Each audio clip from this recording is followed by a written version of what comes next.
can go by. And All right, what else do you have here on the table here, Steve? On the table here, we have a couple other molds. On the front porch, there are a couple of sculptures that all involve the same process of making molds and casting them in plastic. I put patinas on the sculptures. A patina is a particular painting technique where you make the material look like another material. So, show us an example. For an example is here. Once again, here's an arm. This arm right here goes on this sculpture. And in the front porch, there's a sculpture of a girl, and her arm is reaching up, and the perspective is so that her arm is, it's called a forced perspective, when the arm looks like, the object looks like it's coming right at you. Almost like 3D. Exactly. So in this particular sculpture, there's multiple pieces. She has obviously a left arm and a right arm. Then in the sculpture, she has braids on her hair. The braids were made inside this mold. This is a plastic copy, and the braids were put into her hair, and they were bent to obviously simulate that they were moving when she's jumping. This object right here is once again another mold to cast this particular arm, and then we have the copy of it. So when the copy comes out of the mold, it's a white casting. When I showed you the wing over here on this other object, you can see this one is a test copy. This is cast in plastic just like this one, but what I've done is I painted this one black to kind of try out a paint on it. It didn't work very well, so this is a reject, so I didn't use that one. This particular arm right here, this is just an extra copy. There were some flaws in it, so it wasn't used as well. But this would have a patina on it, so the one out on the porch is colored to kind of look like a rough sandstone color. So this one would obviously have a patina technique put on it. The other objects that's on the table here is, once again, anything that you see in this yellow color is plaster, and this is the original copy that was the original sculpture that was made. And then the mold is made off of that. So this particular one. So all your originals are made with plaster. They're all made. Well, I start with clay, and then I make what's called a waste mold. So all original objects are made in clay. Then I make what's called a waste mold. It's a very old technique of making a plaster mold. And then from there, the object is cast in plaster. Then any final detail is carved or sanded into the final piece of work, and then the rubber mold is made of it. So like this object right here, we have, it's quite a large mold, and if we open it up to look inside, these, once again, these are called the plaster shells that hold the piece in. Let me see if I can get a better angle here. These are the plaster shell pieces that hold it in place, so that when you're pouring the plastic into the mold, basically the mold doesn't move. So you can see on this one, you can basically see the silhouette of the object inside. So this is a two-piece mold. When you take this apart, you can see that this object I see. Okay. would fit right into there. Right. So this is the casting. So basically, and if you notice, down by the feet, these are the pour holes. This is where the liquid is poured. Oh, you pour it from the... Okay, that's the feet. Okay, Exactly. So you wouldn't notice it. You hang it upside down. No. Now, what is this? This is a urethane-based material that is used in sculpture to make molds. It's used in industry to make concrete molds. Wow. Pretty much anything you need to make a mold of, you can buy different products that obviously certain characteristics are made specifically for certain elements, like casting plaster or casting urethane or casting cement. Everything is, the products are slightly different. So for this particular one, this is an RTV rubber that basically I use for casting plastics. So you can also cast plaster in it too, but for this point, it's urethane based, and so you can see on the bottom there, that's where the pour holes are. So the sculpture's upside down, the plaster shells are on it, and it's poured in from the top. The reason why I pour it from the top is, one, is so that any air bubbles that might be trapped, I can shake it so that they can rise out of the feet. And any imperfections would be unnoticeable. Unnoticeable. At least we hope so. There's no imperfections, correct? That's right. Well, I won't tell you about them. How long does it take to set once you pour the plastic into the mold? There's two products I use. One product sets in 7 minutes, and the other sets in 1 hour. Usually you try to use the one that sets faster so that you can either demold the casting and take your piece out very quickly, so that you do not have to wait around, and you can obviously, if there's any problems, you can either maybe cast another one right away to obviously get rid of that. Wow. So for these, that's pretty much, I mean, like, these are all molds. All the sculptures that we have, that I have out in the porch, all have multiple pieces. So most sculptures that I make, like I'll show you a couple of the larger molds, and one of the plaster test pieces that I've done, whereas this sculpture is just one piece, and then from there everything is added onto it. Okay.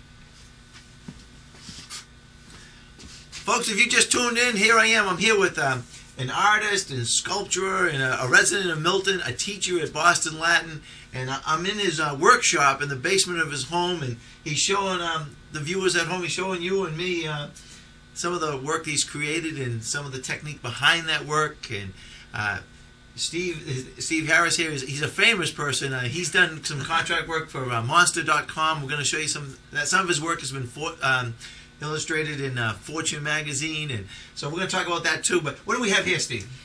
This is one of the first very high relief sculptures that I've made. A high relief sculpture. Now I know exactly what is a high relief sculpture. A high relief sculpture is when you actually have, obviously the sculpture comes off of a surface plane, so such as a wall, and then you have certain elements of the sculpture that project obviously out toward the viewer. So a low relief would be such as, say you have a coin in your pocket, and one of the president's heads is in low relief. It's very, maybe thousandths of an inch above the surface. Okay. This is in high relief. This sculpture right here, the finished version is out. So this one right here, this is a plaster copy of the clay original. So all the pieces are not attached yet. This is only part of the sculpture. So this one right here, I can explain the story now, so that when you go out in the porch and we look at it. Just tell the folks at home, right in there, Steve. So this sculpture right here is based on the folk story of John Henry. As the story goes, John Henry worked on the Chesapeake and Ohio train line, and this is the train line right here. The story tells of John Henry laying down railroad spikes, so here's John Henry. In the version out in the porch, you'll see the other elements that go along with this that will explain the story a little bit better. But in the story, John Henry and the crew come to a mountain. They have to dig through the mountain to get to the other side. A man comes along with a steam drill that says that he can beat these gang of men digging a hole through the mountain, and what that will do is that will put a lot of people out of work. So John Henry says that won't do, because obviously a lot of people will go without food, specifically their families. So he challenges this machine to go through the mountain. He and the machine both compete to go through the mountain. The machine keeps breaking down, but they fix it, and John Henry's swinging away with his hammer to get through the mountain. He beats the machine. He gets to the other side, but when he cracks through the other side of the mountain... Does he die or something? He dies. I think I read this story. I remember this, okay. I always found it a very odd story, that he challenged this machine and he won, but he dies, which never really... So he really didn't win. He didn't... Well, he won for the people. He won, exactly. It's in it, okay. But it always had a very odd meaning, I thought. But I always saw him as a symbol of the working class person. Uh-huh. And so out in the porch in the version, there's another casting that goes here. It's got him in his hammer. In my version, he's holding a child. The child is looking back on civilization. Up here in the sky. Oh, so this is the city. The city's here. Okay. The whole idea of the Statue of Liberty, and we have our I'm gonna go zoom in so people can see. If you hold it, you got it. Okay. And then the other. Go ahead. All I was gonna say is, like, I'm not sure if when we look at it out in the porch, we'll be able to see. We'll be able to see the. Okay. All right. Well, there's this. I see the civilization. Okay. And that's the Statue of Liberty there? Yep, holding the book. Okay. Talk about that, many of the people that have come to our country are obviously, we've all come here, usually from somewhere else. And sure. The whole idea of justice. And down in this section on the porch, we'll explain a little bit more about the technology. But this is like my modern adaptation of the story. And I can explain a little bit better when we see the entire piece. What inspired you to do this story? Was this commissioned by someone to do? No, actually, this was just kind of a personal project that I wanted to work on, and I saw it as a challenge to try to come up with a sculpture that I thought... The whole idea is I like kinetic work that actually moves. This sculpture does not move. It's a stagnant object. It just sits there. But the way I like to approach my work is to play around with perspective and make things look like they're coming out at you, or change the perspective, so when you're looking at something straight on, the sculpture actually looks like maybe you're looking straight down on an object. Okay. So for this sculpture, basically, like all the sculptures I make, they're made out of clay. Then a plastic copy is made that is fine sanded. Any details are made, and then from there a rubber mold is made. Once the rubber mold is made, then from there it's cast in plastic. It's hollow, and then from there I put the painting technique on it. So this one for the John Henry, I'll just lift it up a little bit. This one is the mold for that sculpture, and you can see it's quite large. But I don't see that plastic, that rubberized material inside it. Oh, actually, this is right. Oh, here. that is wow. Yeah. So. Wow. And then this is made in. This is called the plaster piece around it. This is called the mother shell. This holds everything in place. Because if you just had this laying on the floor, you can see it's very floppy. And it would lose its. It would lose its shape. Right. So it's put into this, and then the liquid plastic is poured in, and it's brushed out with a brush. So anything that has a flat back is probably easier to work with, obviously. Much easier, much easier. All right. So when you're trying to do something like this with high relief, and then once again, this sculpture has multiple pieces that are attached to it to make it actually tell the whole story. Exactly. So right now, the copy that we just saw is basically the original mold. The original. The original plaster casting. Casting, exactly. So. And we're going to see the finished copy out on the porch? Yes, we will. Okay. Brian, I actually forgot to tell you, but before we get to the clay model, you have to have a basic idea. So what I usually do is I work in a sketchbook, and I come up with many concepts for the idea. For the John Henry sculpture, the original sculpture was actually going to be three-dimensional, where you walked around it. And I pictured a mountain, like in the story, and I pictured a train track going around it. As I thought about it more, I didn't like the way it was looking in the sketchbook, so I changed that to the high relief sculpture. What we have here is what we call a cartoon, or a basic drawing, to give me the idea of what the sculpture is going to look like. In the sculpture right here, I mean, there's a lot of stuff going on. This is mainly just a very rough sketch to help me figure out how the sculpture is going to work. But we have the character, John Henry, with his hammer.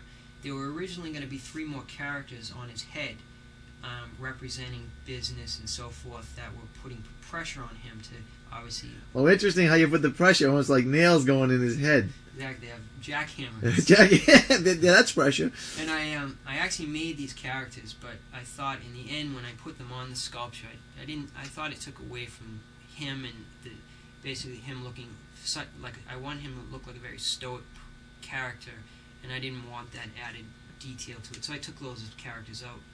And then we have here obviously the child, once again, him holding the child. And we'll explain the rest when we look at the picture. But everything that I do actually starts out with some kind of sketch, either very rough or a little bit more detailed. But that's how that would. Steve, now what do we have here? This is John Henry? This is the finished John Henry sculpture. So right here we have, once again, the train. We have John Henry with his hammer forging forward. We have the baby looking out into the city. We have the Statue of Liberty.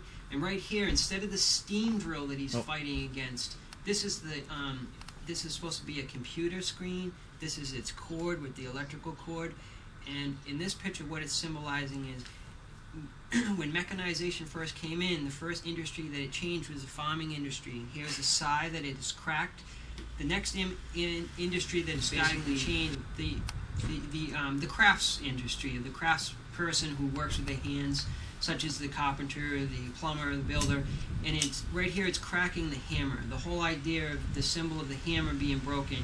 The working class person, and basically, at one time the trades were, I think, very important to people. I mean, it was a way that you'd make life. Now we have the city. We have a lot of people that can, paper moving industries, where now we have. Just the crafts, I think, of the working class person is symbolized in this